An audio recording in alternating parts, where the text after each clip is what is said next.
So Randy is back with another old school recipe. It's sweet and sour date meatballs. Let us begin, chef. How do we serve these up? Oh, you can't have a retro party without mini meatballs with that glorious sweet and sour sauce just dripping off of those things.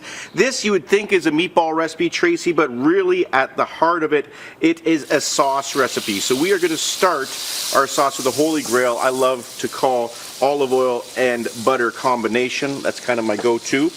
And then we're going to go heavy on the shallots. They're going to go into the pan, a little bit of garlic, and then this is where the sweetness is coming through, Tracy.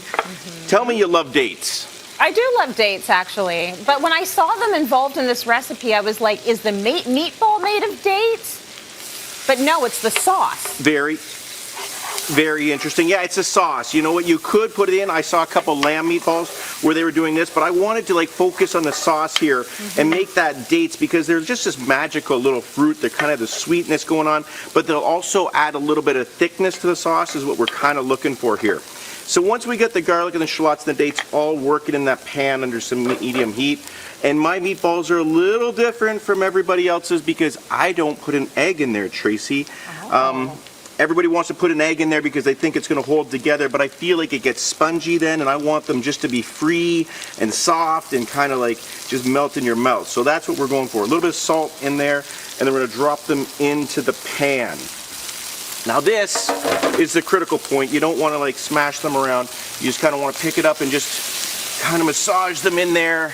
Let the dates get in there with the shallots and the garlic, and they just kind of marinate them up. You don't really need a caramelization or a toast because we're going to be deglazing very shortly. Okay. So when you see all this good stuff happening, you know what that stuff is, Tracy? A little caramelization there? That's flavor. That's the flavor. That's the good stuff. So now what we're going to do is just concentrate a little bit more with a touch of honey, and that's just to give a little bit more hand to the sweetness of the dates. But then we're going to do the acidity, the balancing act. And you'll see chefs do this all the time. A little bit of sweet and a little bit of vinegar. So that's red wine vinegar going in. Now, it's important to have a hot pan because you want that acidity to kind of just deglaze there and kind of concentrate really quickly. Then we're going to hit it with, I don't know if you have any of this lying around ever, Tracy, but if you don't have leftover wine, Tracy, it's always okay to open a new bottle and then, I always throw the cork out, and so I have to finish the bottle. I can't. Yeah, I mean, what else can you do? You don't have a choice, right? You really don't. Hands are tied. Nobody wants to waste it, so you might as well just consume it. Away you go, right? We can put some pepper in now. Comes down, you got the big bubbles going. Then once the wine reduces down by let's say a third, we can go in with some stock. So Trace, if you're hosting a party, this is actually something cool you can do because you can go back and forth to the stove and you can kind of do batches of it, or you can do it ahead of time if you wish. But what I'm going to do now is just let this simmer for 6 or 7 minutes, and then I'm just going to hit it with a little cornstarch at the end to thicken it right up. Luckily, I have one here, and this is what we're after. You see these meatballs, Tracy? Oh, my gosh. A total glaze, it's got that 1970s kind of glaze going on in there. And then they're just they kind of have the date sticking to them. So I know you kind of were thinking they got to be inside, but they don't. They're just going to stick to them like Velcro.